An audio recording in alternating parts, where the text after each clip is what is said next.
Hello everyone, how are you all? So coming to question number 8 of this exercise. जैसे कि मैंने पिछले video में बोला था कि 8 हम लोग नेक्स्ट वीडियो में डिस्कस करेंगे।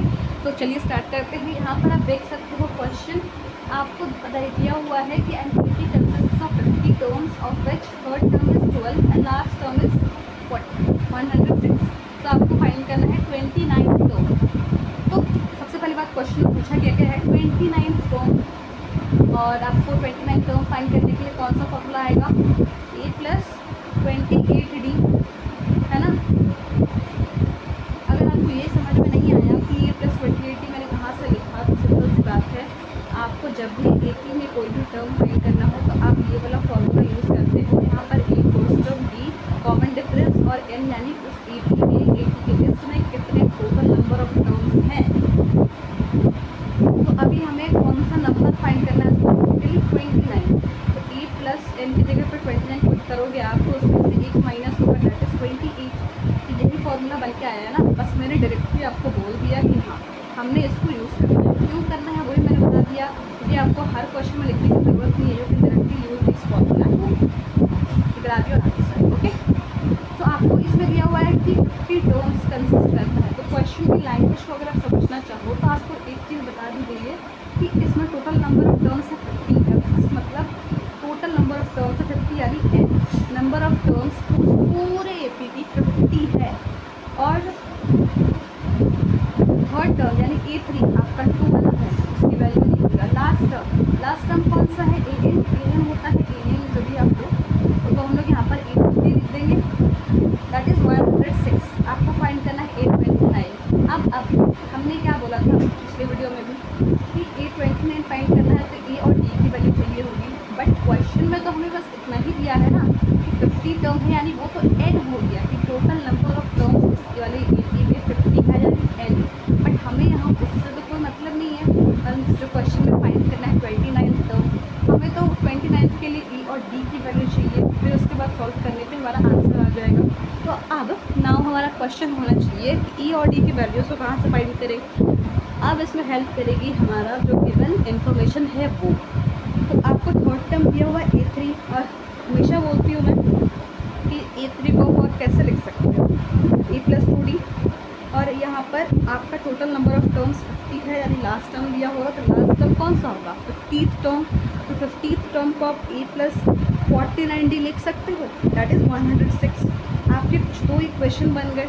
दोनों इक्वेशन को अब क्यों सॉल्व करना है? बिकॉज हमें a और d की वैल्यूज़ को चाहिए।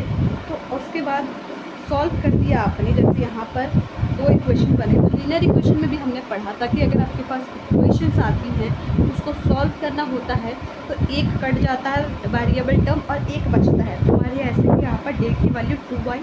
अगर आपने लीनियर वेरिएबल वाली वीडियो नहीं देखी है तो go and check out that, means watch out that, not check out. e की वैल्यू आ गई। अब a कैसे फाइंड करेंगे? सिंपल सी बात है, कोई भी इक्वेशन ले लो। आप बड़ा नहीं लेना चाहते हो ना, ये छोटे वाले इक्वेशन में जिसमें आपको वैल्यूज छोटी छोटी दिख रही हैं, उसमें d की वैल्यू को पुट कर देना है। तो उसके बाद आप इसको सॉल्व करोगे तो a की वैल्यू कुछ आ जाएगी, है ना। a आ गई, d आ गई। अब 829 आप खुद से फाइंड करो, ठीक है। Now coming to 9th question of इसी का। इसमें भी क्या क्वेश्चन है कि if the third and 9th terms of an AP are इतना यानी A3 और A9 दिया हुआ है। एक बार ध्यान से देखो, आपको क्वेश्चंस की लैंग्वेज समझनी बहुत ज़रूरी है। थर्ड एंड 9th टर्म यानी कि A3 और A9 वो दी हुई है आपको, तो उसको आप एक और मैंने कैसे लिखोगे? इस फॉर्मेट में लिख लिया भाई। अब आपको बताना है कि कौन सा टर्म 0 होगा, यानी कि यहाँ पर आपको स्पेसिफिकली पूछा गया है which number of terms equals to 0।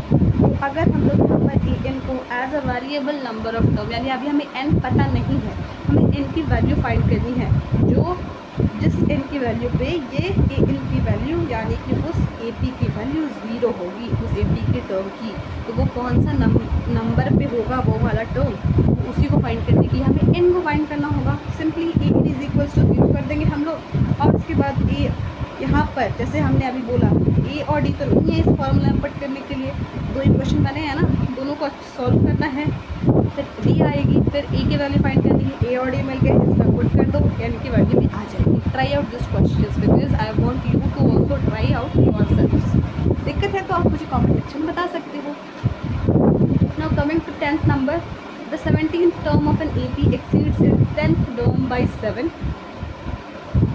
Okay, find the common difference. आपको इस क्वेश्चन में भी लैंग्वेज समझनी है। तो AP के क्वेश्चन बहुत ईजी होते हैं, but you need to understand the language. तो आपको यहाँ पर दिया हुआ है कोई एक AP है, उसका जो 17th टर्म है यानी A17 वो ज़्यादा है इसके 10th टर्म से। कितना ज़्यादा है? 7। तो आप उसको ऐसा लिख सकते हो कि A17 जो है वो A10 से 7 ज़्यादा है। अगर आपको ये लैंग्वेज नहीं समझ रही तो मैं एक और लिख देती हूँ, दैट A17 + 7 यानी जो 17 टर्म हमारा AP है वो 7 ज़्यादा है 10th टर्म से। ओके, है ना? तो ऐसे नहीं, A17 जो हमारा टर्म है वो क्या यहाँ पर लिख रहा है, जिससे क्वेश्चन की लैंग्वेज आप पढ़ो तो that is 7 exceeds its 10th term by 7। तो A10 + 7 ये तो आपको समझ में आएगा, बिकॉज जो आपका 17 टर्म है वो 10th टर्म से 7 ज़्यादा है। तो आप इसको ऐसे लिख सकते हो। देन ये आगे फर्दर सॉल्व होती 18 इधर आएगा तो ये माइनस हो जाएगा, ये इक्वेशन बनेगी। ऐसे आ गया तो आप इसको सिंपली जिस फॉर्मेट में एक्सपैंड करते हो उसमें कर देना है, फिर D की वैल्यू आएगी आपकी 1। That is simple. अगर आपको कोई कंफ्यूजन है you can also write in the comment section. ठीक है, now coming to question number 11। ये भी इसी के टाइप का सेम क्वेश्चन है, इसको भी ट्राई करेंगे समझने का। तो यहाँ पर आपको दिया हुआ है कि which term of the AP यानी AP ये है will be 132 more than it's 54 term. यानी कि यहाँ पर आपको टर्म फाइंड करनी है, टर्म पूरा टर्म AN है ना।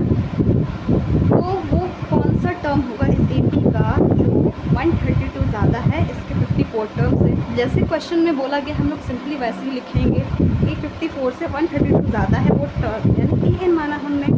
अब यहाँ पर A54 को आप A + 53D भी लिख सकते हो, ये आपको लिखना ही पड़ेगा सॉल्व करने के लिए। ठीक है, सिंपली यहाँ पर आप D की वैल्यू को निकालो, फिर पुट कर देना है, इस साइड भी पुट करना है और आपको N की वैल्यू आ जाएगी 65 टर्म। ओके, है ना? यस, तो N = 65। आपको वो टर्म फाइंड करनी थी कि जो टर्म उसके 54 टर्म से 132 ज़्यादा होगा। अगर आपको चेक भी करना है तो आपको N की वैल्यू मिल गई है, A65 आप निकालो, चेक करो कि वो A54 से 132 ज़्यादा है या नहीं।